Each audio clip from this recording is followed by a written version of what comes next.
ತಾತಂಗೆ ಕಷಾಯ, ಅಜ್ಜಿಗೆ sugarless coffee, ಅತ್ತೆ ಮಾವಗೆ ಎಕ್ಸ್ಟ್ರಾ 1 ಸ್ಪೂನ್ ಶುಗರು, ಇದು ಚಿಕ್ಕತ್ತೆ ಮಾವಂಗೆ ಟೀ, ಶೋಭಿತಾ ಅವರಿಗೂ ಕಾಫಿ, ಇದು ಪಾವನಿಯಕ್ಕಂಗ್ ಹಾಲು. ಹಲೋ ಯಜಮಾಂತಿ ಮೇಡಮ್, ನನ್ನೇ ಮರ್ತ್ಬಿಟ್ರಲ್ಲ. ನನ್ಗೆ ಬಾದಾಮಿ ಹಾಲು ಅಥವಾ ಬೂಸ್ಟ್. ಏಯ್, ಯಾಕೆ ಸ್ಟವ್ ಆಫ್ ಮಾಡ್ದೆ? ನಾನೆಲ್ಲ ಆಫ್ ಮಾಡ್ದೆ? ನಾನ್ ಬಾಡಿಗೆ ನಾನು ಸುಮ್ಮನೆ ನಿಂತಿದ್ದೀನಪ್ಪ. ಇಲ್ಲಿ ನೋಡು, ನನ್ನ ಕೈ ಇಲ್ಲೇ ಇದೆ. ಹೌದು, ಏನು ಗೊತ್ತಿಲ್ಲ ನನಗೆ.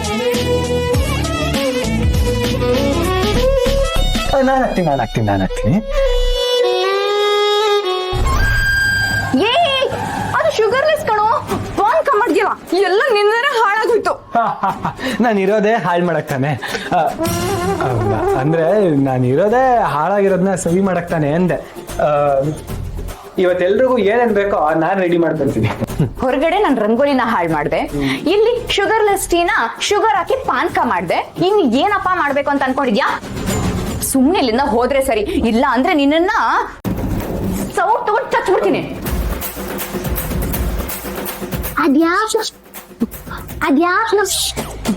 ಅದ್ಯಾಕ್ ನಮ್ಮ ಆದಿಯಣ್ಣವರು ಲಕ್ಷ್ಮವ್ವಂಗೆ ಇಷ್ಟೊಂದು ಕಷ್ಟ ಕೊಡ್ತವ್ರೆ? ನಾಗಪುರದ ನಾಗಿ ಅವರು ಜಗಳಾಕತ್ತಿಲ್ಲ, ಅದು ರೊಮ್ಯಾನ್ಸ್. ಹೌದಾ? ಇಷ್ಟೊಂದು ಕಿತ್ತಾಡ್ತಾ ಇದ್ದಾರೆ, ಇದು ನಿನ್ ಕಣ್ಣಿಗೆ ನಿಮಾನ್ಸ್ ತರ ಕಾಣಿಸ್ತಾ ಇದ್ಯಾ? ಕಸಮಲ್ಗಡಿ, ಅದು ನಿಮ್ಯಾನ್ಸ್ ಅಲ್ಲ, ರೊಮ್ಯಾನ್ಸ್. ರಸಿಕತೆ ಇಲ್ದಿರೋ ನಿನ್ ಕಟ್ಕೊಂಡು ಬಾಳೆ ಮಾಡ್ಲಿಕ್ಕತ್ತಿನಲ್ಲ, ನಾನು ನಿಮ್ಯಾನ್ಸ್ ಹೋಗಿ ಸೇರ್ಕೊಂಡ್ಬಿಡ್ಬೇಕು. ನಡಿ ತೇಟ್ ಹತ್ತುಡಿ. ಅಲ್ಲ, ನಿಮ್ಯಾನ್ಸು ರೊಮ್ಯಾನ್ಸ್.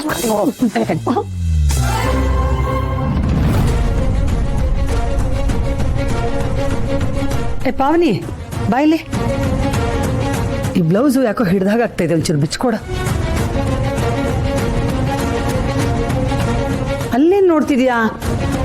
ಕರಿತಾ ಇಲ್ವಾ ನಾನು? ಬಾಯ್ಲಿ ಕೂತ್ಕೋ.